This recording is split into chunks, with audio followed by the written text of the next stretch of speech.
اعوذ باللہ من الشیطان الرجیم بسم اللہ الرحمن الرحیم۔ تختی نمبر 1 مفردات، سبق نمبر 1 ہے اور یہاں پر لکھا ہوا ہے مفردات۔ کیا ہیں؟ مفردات۔ مفردات کس کو کہتے ہیں؟ الگ الگ حرفوں کو مفردات کہتے ہیں۔ جیسا کہ یہاں پر الف لکھا ہوا ہے، با لکھا ہوا ہے، تا لکھا ہوا ہے، بالکل الگ الگ ہے، انہی کو ہم مفردات کہتے ہیں۔ اچھا، اس کے بعد کیا ہے؟ بسم اللہ الرحمن الرحیم۔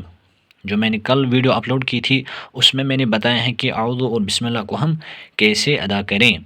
اچھا، اب لکھا ہوا ہے رب یسر ولا تعسر وتمم بالخیر وبک نستعین یا فتاح رب زدنی علما۔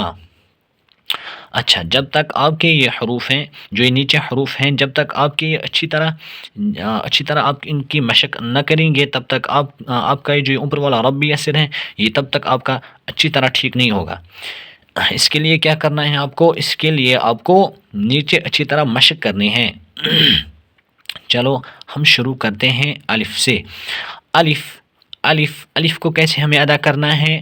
الف کہاں سے نکلتا ہے؟ جو فی دہن یعنی منہ کا خلا، ٹھیک ہے، یعنی منہ کا خلا، خالی والا جو حصہ ہے وہاں سے ہم الف کو ادا کرتے ہیں۔ اس کے بعد کیا آتا ہے؟ با۔ با کہاں سے ہم ادا کریں؟ با با دونوں ہونٹوں کی تری والا حصہ، دونوں ہونٹوں کی تری والا حصہ، دونوں ہونٹوں کو آپس میں ملانا ہے، ٹھیک ہے، جو تری والا حصہ ہے پھر وہاں سے ادا ہوں گے۔ آپ ایک بار پڑھیے میرے ساتھ، با با۔ اچھا، اس کے بعد ہے تا۔ تا جو ہے تا دال تو، یہ 3 حروف، ان کا ایک ہی مخرج ہے۔ مخرج کا مطلب ہوتا ہے کہ مخرج کا معنی ہے مخرج، مخرج کی جمع ہے، مخرج کے معنی ہے نکلنے کی جگہ، جہاں سے ہم حرف کو نکالتے ہیں۔ اچھا، جو یہ تا دال تو، ان کو آپ لکھ بھی سکتے ہیں اپنی کاپی پر اور یاد رکھ سکتے ہیں۔ تا دال تو، ان کا ایک ہی مخرج ہے۔ ان کا کیا مخرج ہے؟ زبان کی نوک اور ثنایا علیہ کی جڑ، جو یہ زبان کی نوک ہے اور ثنایا علیہ، ثنایا علیہ کس کو کہتے ہیں؟ ثنایا علیہ ہم کہتے ہیں جو آگے والے 2 بڑے دانت ہیں، ان کو ہم ثنایا علیہ کہتے ہیں۔ جو اسی کے برابر میں نیچے 2 دانت ہیں ان کو ہم ثنایا سفلی کہتے ہیں۔ یہ بھی آپ لکھ کر رکھیے۔ اچھا، جو یہ تا دال تو، یہ ایک ہی جگہ سے نکلتے ہیں، ٹھیک ہے، کہاں سے نکلتے ہیں؟ زبان کی نوک اور ثنایا علیہ کی جڑ۔ اچھا، تا دال تو، ٹھیک ہے۔ اس کے بعد آئے ہیں سا۔ کیا آئے ہیں؟ سا۔ سا کہاں سے ادا ہوگا؟ سا ہوگا ادا زبان کی نوک، جو زبان کی نوک ہیں اور ثنایا علیہ کا کنارہ۔ ابھی میں نے بتایا ثنایا علیہ کس کو کہتے ہیں؟ جو آگے والے 2 بڑے دانت ہیں ان کو ثنایا علیہ کہتے ہیں، ثنایا علیہ ان کو کہتے ہیں۔ اچھا، ثنایا علیہ، آپ پڑھیے میرے ساتھ، سا۔ اچھا، اس کے برابر میں اور 2 حروف ہیں، ثا ذال لا، یہ 3 حروف ہیں۔ ان 3 حروفوں کا ایک ہی مخرج ہے، یہ بھی آپ لکھ کر رکھیے کاپی پر۔ اچھا، ثا ذال لا، اچھا، یہ ذال ہیں، ایک ہوتا ہے ذال، ایک ہوتا ہے زا، ٹھیک ہے۔ ذال اس کا الگ مخرج ہے، زا کا الگ مخرج ہے۔ اچھا، اس کے بعد آتا ہے جیم۔ جیم کہاں سے ادا ہوگا؟ زبان کا بیچ اور اس کے مقابل اوپر کا تالو۔ اچھا، جیم کے بعد آتا ہے ہا۔ جو ہا ہے، ہا کہاں سے ادا ہوتا ہے؟ وسط حلق۔ کہاں سے؟ وسط حلق، یعنی حلق کا درمیانی حصہ، جو حلق کا درمیانی حصہ ہے، بیچ والا حصہ ہے، اسی کو وسط حلق کہتے ہیں۔ وہاں سے ہم کو کیا ادا ہوتا ہے؟ ہا، اور عین بھی وہیں سے ادا ہوتا ہے۔ اچھا، ہا ہا، جتنی آپ ان حروفوں کی مشق کرو گے اتنا ہی آپ کا قرآن بہتر ہوگا۔ اچھا، اس کے بعد آیا ہے خو۔ خو خو خو کو کیسے ادا کرنا ہے؟ ادنائے حلق، یعنی حلق کا منہ کی طرف والا حصہ، جو مطلب کہ میں نے بتایا ہے گلے کے 3 حصے ہیں، جو پہلے والا حصہ ہے اسی کو ادنائے حلق کہتے ہیں۔ ادنائے حلق سے کون کون سے حروف ادا ہوتے ہیں؟ خو، غین، غین، خو، غین، کہاں سے ادا ہوتے ہیں؟ ادنائے حلق سے، یعنی حلق کا منہ کی طرف والا حصہ، ٹھیک ہے۔ گلے کے 3 حصے ہیں، پہلا جو آتا ہے ادنائے حلق آتا ہے، اس کے بعد جو آتا ہے وسط حلق آتا ہے، اس کے بعد جو آتا ہے اقصائی حلق آتا ہے۔ اچھا، ادنائی حلق جو ہے یہ پہلا حصہ ہے، دوسرا کون سا ہے وسط حلق، تیسرا کون سا ہے اقصائی حلق، اس کو بھی آپ لکھ کر رکھیے کاپی پر۔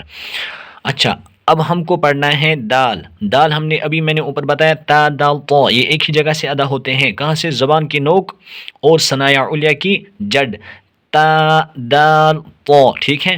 اب پڑھتے ہیں دال۔ دال بھی ابھی میں نے بتایا ثا دال لو کا ایک ہی مخرج ہے۔ اچھا، پھر آتا ہے لو۔ لو کہاں سے ادا ہوتا ہے؟ زبان کا کنارہ اور کچھ زبان کی پشت جبکہ ملے ثنایا علیہ اور رباعی کے مسہوڑوں سے۔ مو مو مو۔ پھر آتا ہے زا، کیا آتا ہے؟ زا۔ زا اور سین کا ایک ہی مخرج ہے، یہ ایک ہی جگہ سے ادا ہوتے ہیں، کہاں سے ادا ہوتے ہیں؟ زبان کی نوک اور ثنایا سفلا کا کنارہ اور کچھ اتصال ثنایا علیہ سے۔ ہاں میرے ساتھ پڑھیے، زا سین۔ اچھا، پھر آتا ہے شین، کیا آتا ہے؟ شین۔ اور ابھی میں نے بتایا جیم، شین۔ جیم اور شین کا ایک ہی مخرج ہے، کیا مخرج ہے؟ زبان کا بیچ اور اس کے مقابل اوپر کا تالو۔ ہاں پڑھیے میرے ساتھ، شین۔ اب آتا ہے صاد، صاد صاد۔ ہاں، صاد کا کیا مخرج ہے؟ زبان کی نوک اور ثنایا سفلا کا کنارہ اور کچھ اتصال ثنایا علیہ سے، ٹھیک ہے۔ زبان کی نوک اور ثنایا سفلا کا کنارہ اور کچھ اتصال ثنایا علیہ سے، صاد۔ اچھا، جو ہم نے ابھی پڑھا زا اور سین کا مخرج زبان کی نوک اور ثنایا سفلا کا کنارہ اور کچھ اتصال ثنایا علیہ سے۔ اچھا، زبان کی نوک جو صاد ہے اس کا بھی یہی مخرج ہے، زبان کی نوک اور ثنایا سفلا کا کنارہ اور کچھ اتصال ثنایا علیہ سے، مطلب کہ زا سین صاد کا ایک ہی مخرج ہے۔ اب آیا ہے لود، کیا آیا ہے؟ لود، بالکل یہ موٹا پڑھنا ہے۔ اچھا، زبان کی کروٹ اور اوپر کے ڈاڑھوں کی جڑ، کیا؟ زبان کی کروٹ اور اوپر کے ڈاڑھوں کی جڑ، لود کہاں سے ادا ہوتا ہے؟ زبان کی کروٹ اور اوپر کے ڈاڑھوں کی جڑ۔ پھر آتا ہے تو، ابھی میں نے بتایا تا دال تو ایک ہی جگہ نکلتے ہیں۔ پھر آیا ہے لو، ابھی میں نے بتایا ثا دال لو ایک ہی جگہ نکلتے ہیں۔ اب آیا ہے عین۔ عین کہاں سے ادا ہوتا ہے؟ جہاں سے ہا ادا ہوتا ہے، ہا اور عین ایک ہی جگہ سے ادا ہوتے ہیں، وسط حلق سے۔ پھر آتا ہے غین۔ اچھا، خو اور غین ایک ہی جگہ سے ادا ہوتے ہیں۔ اب آیا ہے فا، کیا آیا ہے؟ فا۔ فا کہاں سے ادا ہوتا ہے؟ ثنایا علیہ کا کنارہ اور نیچے کے ہونٹ کا تری والا حصہ، ٹھیک ہے۔ کیا ہے؟ ثنایا علیہ کا کنارہ اور نیچے کے ہونٹ کا تری والا حصہ۔ اچھا، آگے ہم پڑھتے ہیں،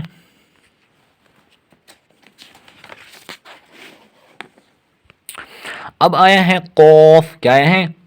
قوف۔ زبان کی جڑ سے، اس کا کیا مخرج ہے؟ زبان کی جڑ سے اور اس کے مقابل اوپر کا تالو، زبان کی جڑ اور اس کے مقابل اوپر کا تالو۔ اچھا، اس کے بعد آیا ہے قوف، جو ہے بالکل موٹا پڑھنا ہے۔ اس کے بعد آیا ہے کاف۔ کاف کیا ہے؟ یہ باریک پڑھنا ہے۔ کاف اور قوف میں فرق ہونی چاہیے۔ اچھا، کاف کاف۔ کاف کا کیا مخرج ہے؟ زبان کی جڑ سے کچھ اوپر کا حصہ اور اس کے مقابل اوپر کا تالو۔ اچھا، اس کے بعد آیا ہے لام۔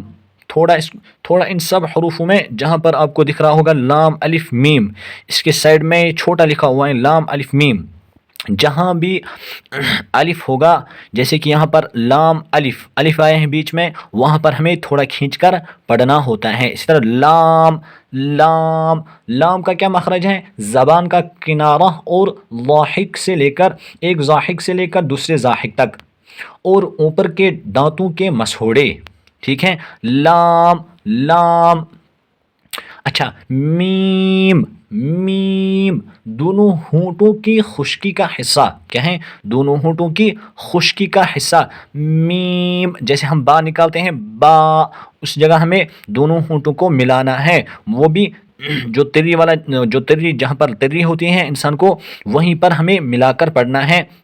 جیسے کہ با، با جو میم ہے، جو باہر والا حصہ ہے، ہونٹوں کے باہر والا حصہ، خشک والا حصہ ہے، وہاں سے ہمیں میم کو ادا کرنا ہے، جیسے کہ میم۔ اس کے بعد آیا ہے نون، کیا آیا ہے؟ اس کو بھی تھوڑا کھینچ کر پڑھنا ہے۔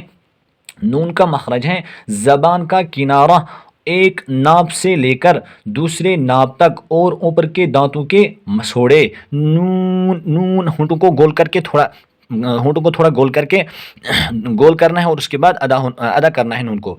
اچھا، اس کے بعد آئے ہیں واو، واو دونوں ہونٹ جبکہ پورے نہ ملے۔ پھر آیا ہے ہا۔ اچھا، ہا اور حمزہ ایک ہی جگہ سے ادا ہوتے ہیں۔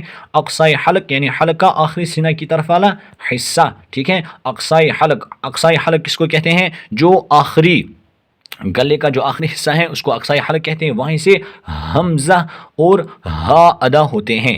اچھا، اقصائی حلق یعنی حلق کا آخری سینہ کی طرف والا حصہ۔ اچھا، ہا اور حمزہ دونوں کا ایک ہی مخرج ہے۔ یا، یا کا مخرج کیا ہے؟ زبان کا بیچ اور اس کے مقابل اوپر کا تالو، یا، ٹھیک ہے۔ یہ تھا آج کا کلاس۔ کل ہم پڑھتے ہیں الف سے لے کر یا تک جتنے بھی حروف ہیں، اور کون سے حروف پر پڑھے جاتے ہیں اور کون سے باریک پڑھے جاتے ہیں۔ اور اگر آپ کو ویڈیو اچھی لگی ہو تو لائک کریں، چینل کو سبسکرائب کریں۔ السلام علیکم ورحمۃ اللہ۔